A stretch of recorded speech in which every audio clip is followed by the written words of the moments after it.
Hello बच्चों, welcome to Ritu ma'am's online class. बच्चों, आज हम आपकी कक्षा चौथी की हिंदी की पाठ्य पुस्तक झिलमिल के पाठ 13 बांसुरी वाला को पढ़ेंगे, जो कि एक कविता है। हम इसका प्रसंग सहित सरलार्थ भी करेंगे।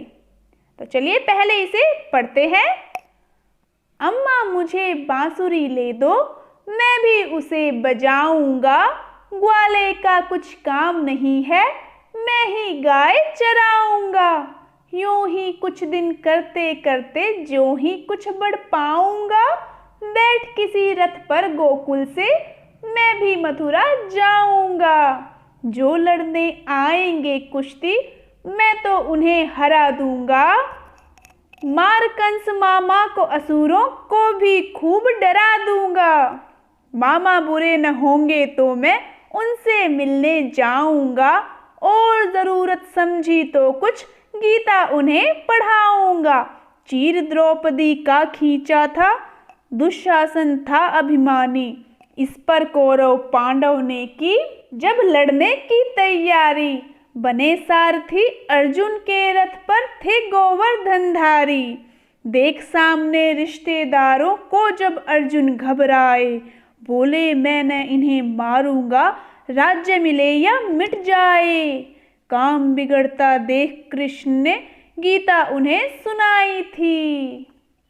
तो ये हमने इसको रिसाइट किया, पढ़ा, और अब क्या करेंगे, इसका सरलार्थ करेंगे। देखो बच्चों, ये कौन है? ये हैं भगवान श्री कृष्ण जी, है ना, जो बांसुरी बजाते हैं। इनके हाथ में बांसुरी है ना, और सर पर क्या लगाते हैं? मोरचंदा, मोर का पंख। तो इसका सरलार्थ करने से पहले इसका प्रसंग लिखेंगे। क्या लिखेंगे? प्रसंग में लिखेंगे कि यह कविता हमारी हिंदी की पाठ्य पुस्तक झिलमिल से ली गई है। इसकी कवयित्री सुभद्रा कुमारी चौहान जी हैं। तो अब इसका सरलार्थ करते हैं। देखो, अम्मा मुझे बांसुरी ले दो, मैं भी उसे बजाऊंगा। तो इसमें एक बच्चा है, वो अपनी माँ से कहता है, क्या कहता है कि माँ मुझे भी भगवान श्री कृष्ण की तरह ही बांसुरी लेकर दे दो, मैं भी उन्हीं की तरह इसे बजाऊंगा। और ग्वाले का कुछ काम नहीं है, मैं ही गाय चराऊंगा। कि जो ग्वाला कौन होता है? ग्वाला होता है गाय चराने वाला। तो कहता है कि गाय चराने वाला जो ग्वाला है उसको कोई काम नहीं है, उसका कोई काम नहीं है, मैं ही चरा लूँगा गाय भी। ठीक है, क्योंकि श्री कृष्ण भगवान भी क्या गाय चराते थे, है ना। तो वो भी श्री कृष्ण की तरह ही गायों को चराना चाहता है। कहता है यूं ही कुछ दिन करते करते जो ही कुछ बढ़ पाऊंगा। कि ऐसे ही दिन बीतते गए और बीतते जाएंगे, और जैसे ही मैं बड़ा हो जाऊंगा जब, तब मैं किसी रथ पर बैठकर गोकुल से, गोकुल क्या है? जहाँ श्री कृष्ण जी का बचपन बीता है। तो गोकुल से वो भी क्या कह रहा है कि मैं भी मथुरा चला जाऊंगा, जैसे श्री कृष्ण भगवान गए थे, है ना। तो वह भी मथुरा चला जाएगा, और वहाँ पर जो भी उससे कुश्ती लड़ने आएंगे, जो उससे लड़ाई करेगा, तो उनको वह हरा देगा। ठीक है। कहता है कि मार कंस मामा को असुरों को भी खूब डरा दूंगा। तो अगर उसके मामा कंस की तरह हुए, कंस का नाम क्यों लिया है यहाँ?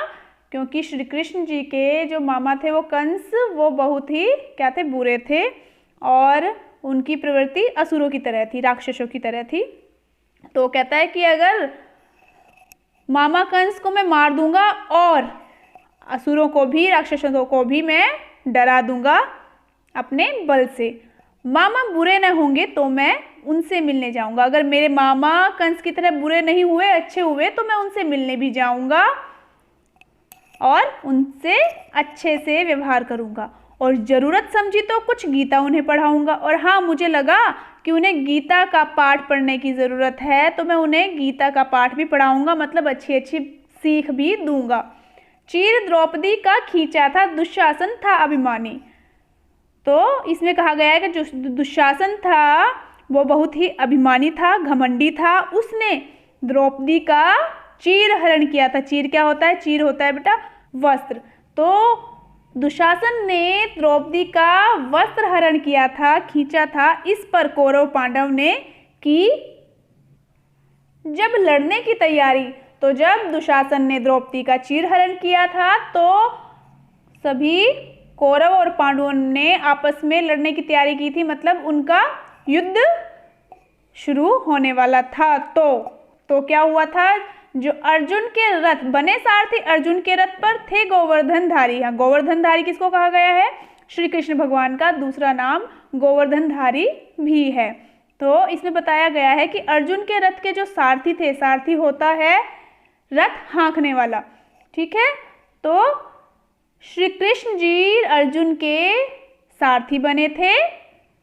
तब क्या हुआ था कि देख सामने रिश्तेदारों को, जब अर्जुन घबराए तो अर्जुन ने जब देखा उसके सामने उसी के रिश्तेदार है, उन्हीं से उसको युद्ध करना पड़ेगा और उन्हें मारना पड़ेगा, तो वह घबरा जाता है कि मैं अपने रिश्तेदारों को, अपने भाइयों को कैसे मारूंगा। कौरव उसी के भाई तो थे।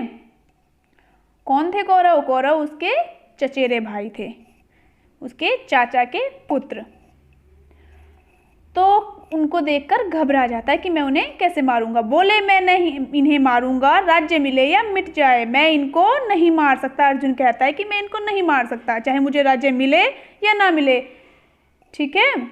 फिर काम बिगड़ता देख कृष्ण ने गीता उन्हें सुनाई थी। जब कृष्ण भगवान जी को दिखा कि अब तो भाई काम बिगड़ गया है, ये तो अर्जुन इनको मारेगा नहीं, युद्ध होगा नहीं, तो फिर कैसे काम चलेगा। तब भगवान श्री कृष्ण ने अर्जुन को गीता सुनाई और गीता में क्या सुनाया कि तुम अपना कर्म करो, फल की इच्छा मत करो। कर्मण्येवाधिकारस्ते मा फलेषु कदाचन, मतलब तुम्हारा सिर्फ कर्म करने का अधिकार है, फल का नहीं है। कर्म अगर अच्छे होंगे तो फल भी अच्छा ही मिलेगा।